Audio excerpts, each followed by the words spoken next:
Namasté les divins et les divines, j'espère que vous allez toutes et tous bien, que votre semaine s'est bien passée, que l'horoscope vous a été utile ou pas, ça dépend. Comme je dis, à chaque fois vous prenez que ce qui vous intéresse et que ce qui vous parle. Comme chaque semaine, beaucoup de merci à ceux qui ont partagé, tous ceux qui ont liké. Bienvenue aux nouveaux abonnés, puisqu'il y en a encore, et ça fait toujours plaisir. On a dépassé, je crois, pratiquement les 220 abonnés, donc c'est déjà pas mal. Et merci aussi pour tous vos commentaires. Donc cette semaine, apparemment, ça a été assez inspirateur, puisque j'ai eu un peu plus de commentaires que d'habitude. Donc ils sont toujours les bienvenus, quels qu'ils soient. Je prends et puis j'écoute un petit peu ce que vous me dites aussi. Donc voilà, donc là je vais vous faire l'horoscope pour le lundi 29, ouais c'est ça, et donc lundi de pleine lune. Donc je sais pas si ça aura un impact ou pas, enfin pour moi c'est bénéfique.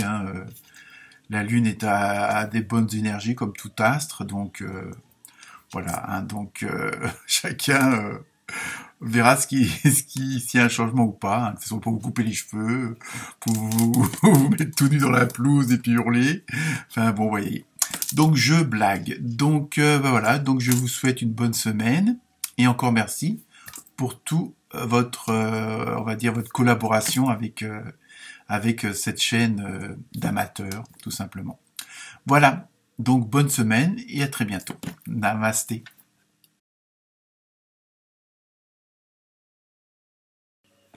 Namasté les taurettes et les taureaux. Alors, pour cette semaine, toujours avec le tarot onirique, vous avez eu le roi de coupe, ainsi que le palais d'épée. Je me suis servi aussi du tarot au quotidien, donc là vous avez eu retrouver votre enfant intérieur, et de l'oracle, le tarot des karmas, et là vous avez eu le grand-père de la terre.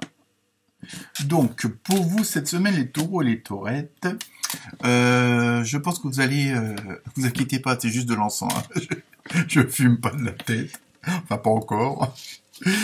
Donc, sérieusement, cette semaine, vous allez plutôt, on va dire, un petit peu vous trouver au-dessus de la masse du domaine, un peu au-dessus des autres, on va dire comme ça, au niveau de la vision.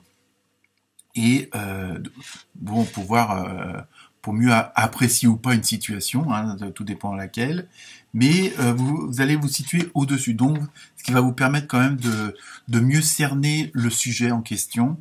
Et cette semaine, on vous propose surtout de prendre en compte vos émotions, de vous occuper un peu de vous-même, pour une fois, et en plus de ne pas avoir peur d'afficher vos émotions.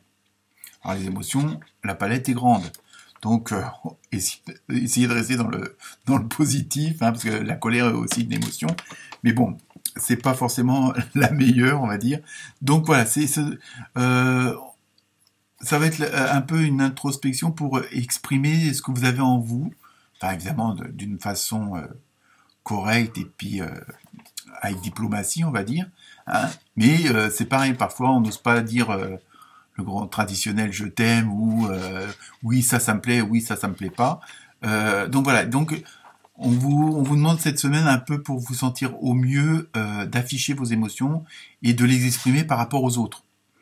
Ne pas conserver de la rancœur, ne pas oser dire certaines choses, même les positives. Parfois, on a du mal à avouer certaines choses, mais donc voilà, on va vous demander surtout de travailler un petit peu sur ce côté-là, et en même temps, surtout que vous allez être dans une phase de changement. Alors peut-être que le fait justement d'exprimer ces émotions, d'exprimer vos sentiments, d'exprimer ce que vous ressentez à l'intérieur de vous-même,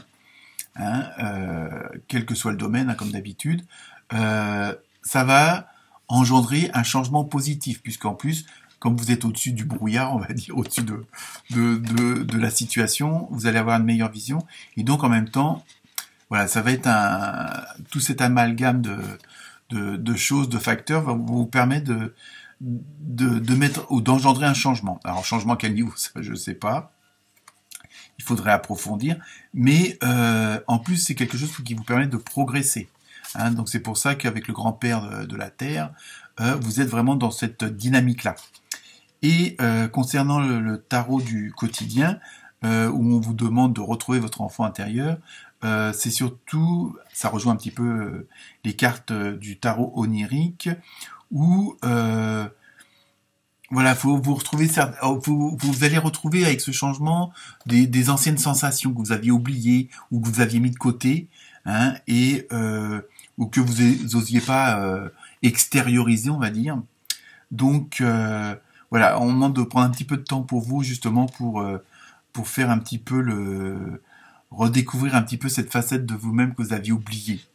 Hein, donc je sais pas à quoi ça pourrait correspondre, mais en même temps peut-être que des situations, comment dire, des rencontres vont peut-être mettre en avant ou vont vous faire ressentir ces émotions que vous aviez oubliées ou qui sont enfouies au fond de vous-même. Et c'est un peu pour ça qu'on vous demande de peut-être de les exprimer aussi et de les afficher parce que bon voilà. Donc je suis en train de regarder un petit peu la carte là du tarot du quotidien. Et voilà, c'est ça, ça confirme. Donc, vous allez peut-être faire de nouvelles rencontres ou d'anciennes rencontres que vous aviez oubliées. Enfin, il y a un peu ce côté-là, une situation qui va se présenter, alors peut-être avec ce fameux changement, qui va faire ressurgir certaines choses, mais pour moi, c'est des bonnes choses. Hein. Bon, c'est des choses, bon, peut-être que vous avez enfouies de vous-même parce que vous vouliez pas vous en occuper, parce que vous aviez pas le temps. Enfin bon, c'est surtout au côté émotionnel, au niveau sensation. Donc cette semaine, les taureaux et les taurettes, on travaille sur soi, c'est pour la bonne cause. Namasté.